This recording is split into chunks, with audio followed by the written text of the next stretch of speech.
Assalamualaikum warahmatullahi wabarakatuh. Pada kesempatan ini saya akan menyampaikan hasil tugas modul 1.1 A8 koneksi antar materi yang berisi kesimpulan dan refleksi tentang pemikiran Ki Hajar Dewantara. Dasar-dasar pendidikan menurut pemikiran Ki Hajar Dewantara. Pendidikan memberi tuntunan terhadap segala kekuatan kodrat yang dimiliki anak agar ia mampu mencapai keselamatan dan kebahagiaan yang setinggi-tingginya baik sebagai seorang manusia maupun sebagai anggota masyarakat. Pendidikan bertujuan untuk menuntun segala kodrat yang ada pada anak-anak agar mereka dapat mencapai keselamatan dan kebahagiaan setinggi-tingginya.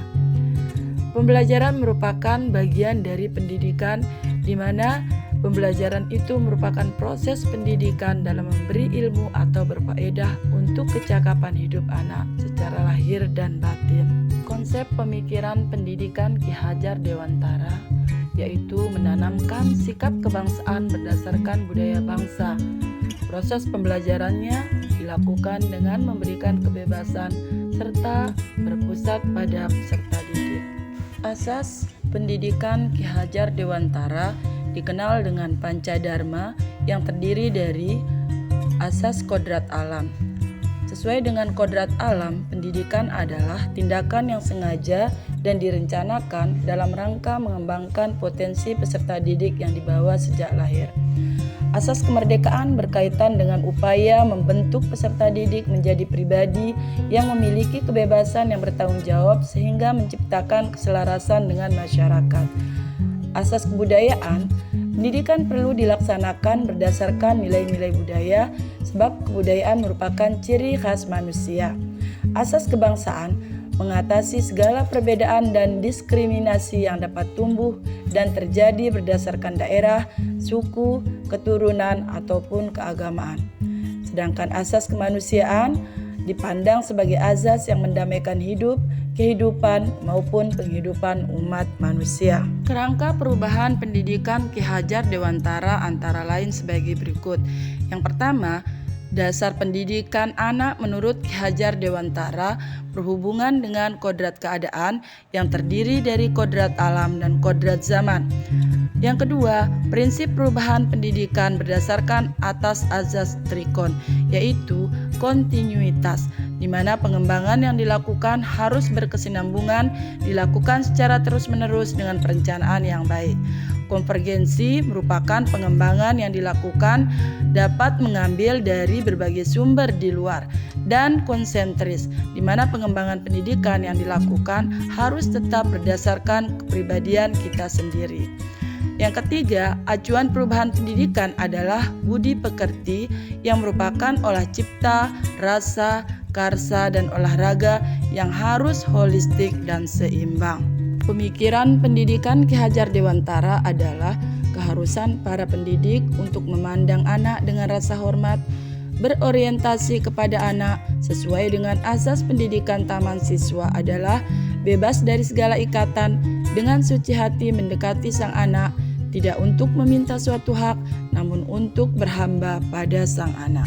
3 semboyan pendidikan Ki Hajar Dewantara adalah Ingarso Sungtulada, guru berada di depan sebagai teladan; Ingmadya Mangun Karsa, guru berada di tengah sebagai pembangun semangat; dan Tutwuri Handayani, guru berada di belakang sebagai pendorong dan penuntun. Berikut refleksi diri saya dari pengetahuan dan pengalaman baru mengenai pemikiran-pemikiran Ki Hajar Dewantara. Sebelum saya mempelajari dan memahami pemikiran-pemikiran Ki Hajar Dewantara, saya merasa bahwa setiap anak memiliki potensi yang sama. Siswa juga dipaksakan untuk menguasai semua bidang ilmu. Pembelajaran mengenyampingkan akhlak atau karakter dan nilai sosial budaya. Pembelajaran masih berorientasi pada nilai-nilai dan angka-angka. Pembelajaran tidak memahami karakter peserta didik serta memberikan hukuman bisa merubah perilaku siswa. Dari kesimpulan dan penjelasan mengenai pemikiran-pemikiran Ki Hajar Dewantara yang telah saya pelajari, saya memperoleh pengetahuan dan pengalaman baru yang sangat bermanfaat untuk diri saya sebagai pendidik. Selama ini tanpa saya sadari, sebenarnya saya sudah melakukan pembelajaran yang sesuai dengan pemikiran Ki Hajar Dewantara. Namun belum sepenuhnya karena saya tidak pernah mempelajarinya. Ada beberapa perubahan pemikiran atau perilaku saya yang perlu saya benahi, antara lain, yang pertama, saya harus membedakan perlakuan dalam pembelajaran kepada peserta didik sesuai dengan kebutuhan mereka.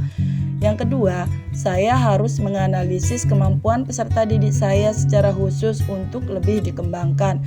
Ketiga, pembelajaran akhlak atau karakter yang berkaitan dengan sosial budaya akan lebih saya tekankan melalui pembiasaan-pembiasaan yang baik dalam proses pembelajaran di kelas maupun di lingkungan sekolah. Yang keempat, keberhasilan pendidikan bukan hanya pada pengetahuan dan nilai, tetapi mengacu pada perubahan perilaku peserta didik. Yang kelima, saya akan berusaha untuk memahami karakteristik belajar peserta didik secara audio, visual, maupun kinestetik agar saya bisa memberikan pembelajaran yang bermakna kepada peserta didik. Dan yang terakhir, saya akan meniadakan hukuman, namun memberikan contoh atau teladan. Proses pembelajaran dan suasana kelas yang saya terapkan sesuai dengan pemikiran Ki Hajar Dewantara adalah sebagai berikut. 1. Pilihan salam harian setiap masuk kelas dan pulang sekolah. 2. Melakukan pembiasaan berdoa, membaca ayat-ayat pendek Al-Quran, menyanyikan lagu wajib nasional setiap hari, sholat sunat duha dan sholat zuhur berjamaah di kelas setiap hari Senin dan Kamis, sarapan bersama setiap hari Sabtu.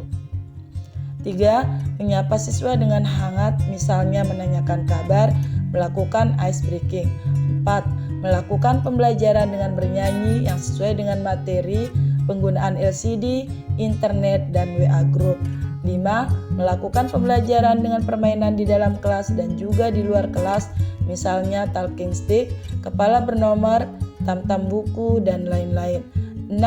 Membuat keyakinan kelas, tiket kelas, pojok baca, display kelas yang menarik, dan lain-lain.